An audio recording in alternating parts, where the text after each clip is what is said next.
G'day, mate. Luke Ford here, just on one of my favorite 12-step phone meetings. And co-founder of a program talked about how we're living now in a cave dweller's paradise. Because if you love to just stay at home and Netflix out, this is the time. Because people, by and large, they're at home and they're still getting some kind of paycheck or unemployment insurance, and they're not allowed to go out and to socialize. So for people who like to hide, people like to hang out in the cave, this is their paradise. And on the other hand, for people who like to live dangerously, right, risk their lives to go out there and work in jobs where they're much more likely to be exposed to COVID-19, then and that's also the situation that we're in right now. So if you haven't prepared, if you don't have 3 6 months, good morning, Chad. If you haven't don't have 6 months of prudent reserve, or at least 3 months, then you may very well be disposed to going out there and taking one of these food delivery jobs or some other job that places your well-being at risk. So there are consequences for not saving your money, for not making prudent choices. We're in a time of tremendous turmoil. When we're under a little turmoil, then all sorts of latent issues that are just kind of lying dormant inside of us, they can spring up and they can bite us in the ass. So one thing that people are doing, I think that seems pretty effective, is co-working. So let's say you need to get some work done. You say get a friend and you Zoom, and then you check in every half hour. So you work, and then you both do a brief check-in on the progress you're making on what you're doing, or with a whole group of people can be on Zoom. And then every half hour, every hour, you check in on the progress that you're making. 'Cause generally speaking, we need other people. We need other people to hold us accountable. We need the energy that we get from being around other people. Now, this is not something I need. I don't need that co-working. I don't need that kind of Zoom meeting, at least not right now. But I know that it works really well for some people because they're just not getting done what they need to get done in life on their own. So, generally speaking, cave dwelling is not a recipe for success.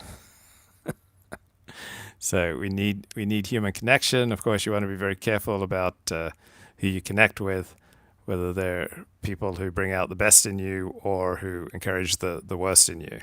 But co-working, I think, is an excellent idea for many people during this pandemic. So in the world of recovery, I hear a lot about triggers. That people have their trigger list. I need to stay away from these kind of places and these kind of situations because they trigger me. And triggers to me are signs that you haven't worked through a particular issue. So if you have panic attacks every time you go to a hospital or a movie studio or a theater or whatever's the situation in the airport, whatever triggers panic attacks in you, that's just a situation that you haven't dealt with yet, that you haven't processed, that you haven't come to terms with reality. So if you can't talk about your father without going into a rage, if you can't talk about your mother without getting a headache, these are simply indications you haven't done the work yet. So the work could be therapy, the work could be 12-step, the work could be all sorts of different things that allow you to process whatever your triggers are and to render them less powerful. Like, why would we want to go through life in such a vulnerable state where if we simply do the work, we're no longer going to be triggered nearly as often? Now, we can be triggered into doing positive things. So for some people, they get triggered and then they go off and read a book. They get triggered, they go off and make a live stream. They get triggered and they go for a run. They get triggered and they tackle some task that they've been putting off. They get triggered and they start journaling. Okay, they get triggered and they write out a list of things that they need to do. They get triggered and they write about the situation that's triggering them, and they write about it in such detail, and they write about it, say, from multiple points of view, that they excavate the whole issue. The endless laundry list of self-improvement. So yeah, Bikini Bandit. If there are no topics that trigger you, so that you lose your composure, that you start flushing, that your voice trails off, if you get stifled, then there's nothing you need to worry about here with trigger lists. You're a-okay. But life will tell you what triggers you, because you'll be brought face to face with the things that you fear the most. And then let's see what kind of state you're in. And if nothing knocks you off your path, then you're a-okay. You don't have to worry anything about triggers. So cynical part of me thinks that a trigger list is something that the rehab world came up with. So remember the whole economic model for the rehab world is that you want to improve people's situation, but if you cure them, they're never going to come back. So I'm not a big fan of rehab. I don't see that it tends to have lasting effect. It seems to be a scam by and large. And so rehab comes up with these things like, oh, make your trigger list. And so be aware of situations and people, circumstances that trigger you into returning to your addiction. And to me, this is wimpy. It's okay as a very beginning step, but then you should move beyond it so that nothing triggers. I got plenty of triggers, but when will the list be small enough for life to be livable on a decent level? Well, that's entirely up to you. But if you, say, for example, start writing about your triggers, write about them in depth, write page after page, their power over you will considerably diminish. Simply writing about them. Then if you write about them and talk about them with someone who's safe, then that list of triggers will considerably diminish.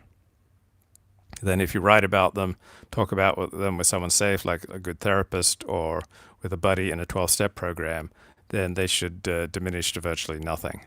Like there's no need to go through life with triggers, but you've got to do the work. And that usually means writing about them, writing about why they bring up certain fears, then write about how these fears serve you, then write about how these fears hurt you, keep your life small, and then write about how you'd benefit being in the opposite of these fears, being in an attitude of God-seeking love, generosity, and connecting to your transcendent purpose. So, Bikini Bandit, I don't know what podcasts you need to listen to. I don't know what courses you need to take. I don't know what books you need to read.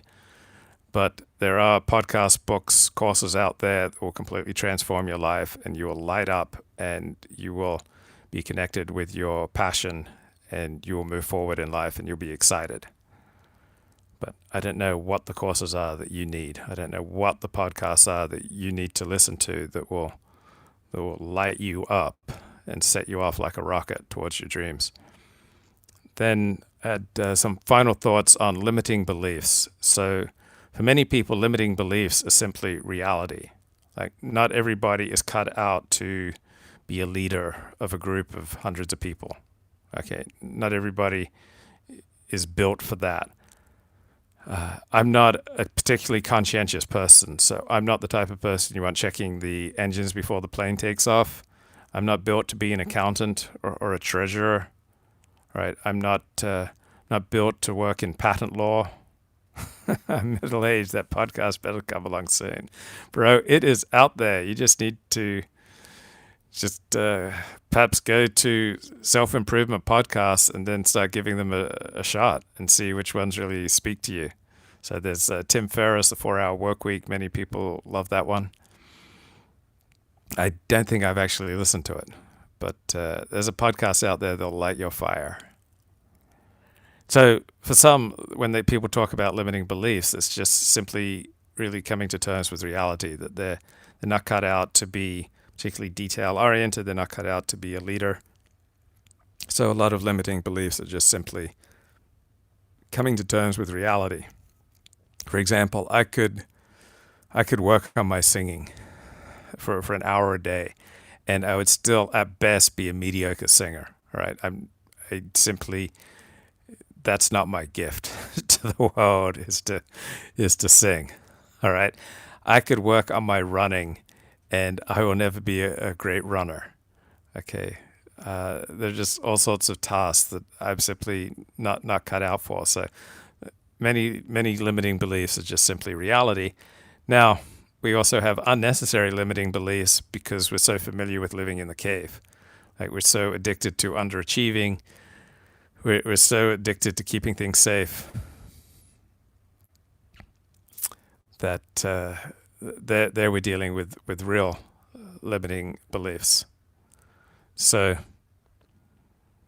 often we can't overcome these things like limiting beliefs or triggers just on our own. We need to talk to people who are good for us and often to take guidance from people that we respect. And we need to write about it. When we write about something, we get tremendous clarity. With clarity becomes energy and passion and a reduction in anxiety. So many people have the practice of morning pages where they get out of bed in the morning and they just write. Free writing, they just fill up 4 pages at least. That's maybe the goal that they set for themselves. They have to write at least 4 pages, and as you do so, all sorts of things come out of your subconscious, unconscious. What exactly is conscientiousness? Like how won't you do things you want to do over the things you need to do? Okay, so conscientiousness means paying attention to details. So my dad was not particularly conscientious. He was more of a big picture guy. So if it comes naturally to you to sort things into their proper piles and to pay attention to details, if your room is clean and tidy, then you're likely high in conscientiousness. Now, we can improve, and as we grow older, we all tend to become more conscientious. So people in their 30s generally more conscientious than people in their 20s, who are in turn more conscientious than people in their teens. So we can grow somewhat in conscientiousness, but like particular passionate attention to detail, it may not be in our fiber. It may not be who we are, and so we may prefer to seek out jobs where that is not as important. So that's how I roll. And I do all sorts of things to kind of shield myself from my lack of conscientiousness. For example, if I know I need to take something with me, I will put it in front of the door so I can't forget it when I go out. If I know I need to do something, I put it on my phone to have an alarm go off at a certain time. I'll write notes to myself to remind myself to do things. I'll scan all sorts of things so that if I lose them, I've got them backed up. So, limiting beliefs. So some of it's accepting reality.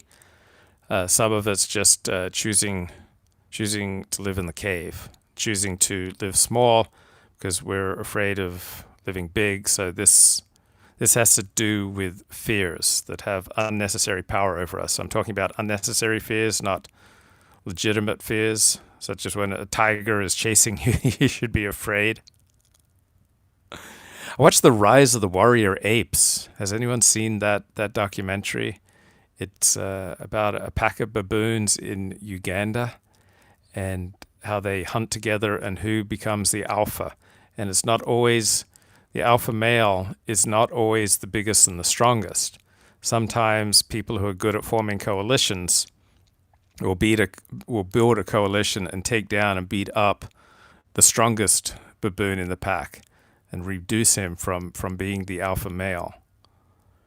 Also, they would consistently, when they could band together effectively, they would then kill their competitors just outside their zone. And so they would increase in this documentary by about 6 kilometers their area. And they did it by about 15 instances of killing rival baboons from other packs. So you can see human nature here, where the baboons will make peace with each other. They will work with each other to then kill other baboons outside their pack. You see them hunting monkeys together, and you see their status hierarchy among the baboons and the pants and the size that baboons make to acknowledge that some other baboon is higher than them in the alpha hierarchy. So there's a very clear, definitive hierarchy, and it changes over time. So you see this one baboon, first he's number one, then he's knocked off his perch to number two, and then he's knocked off his perch to number three, and then he ages and ages, and so near the end of the documentary, he's like number 30 in the hierarchy. And some other baboon who doesn't show up in the hierarchy, he just knocks everyone off. He becomes number one in the baboon pack, but then he's not good at forming coalitions. So baboons who are not as strong as him band together, and together as a group, they take down the alpha baboon and make him subservient. And so the baboon who is best at organizing the coalition and who is really well liked by the other baboons, he becomes the alpha male. So alpha male is not just a function of strength. Found that fascinating. Also, the researchers, as they spent more time around the baboons became more accepting of them. So at first the baboons would just scamper away when the researchers would come near. But this is it's very much like human beings as well. So as we spend more time with people, then we're more likely to become friends with them. Friendship depends upon proximity, how close we are to them, frequency, how often we see them, duration, how much time we spend together, and intensity. And so simply by showing up and being around people, or we have a work situation or a social situation that throws us in with people, like all sorts of women who I'd never would have been attracted to because I saw them on an ongoing basis. This strong attraction developed, which surprised me. I would not have anticipated. So it's called The Rise of the Warrior Apes. It's on Amazon and YouTube. I spent $3 to rent this documentary.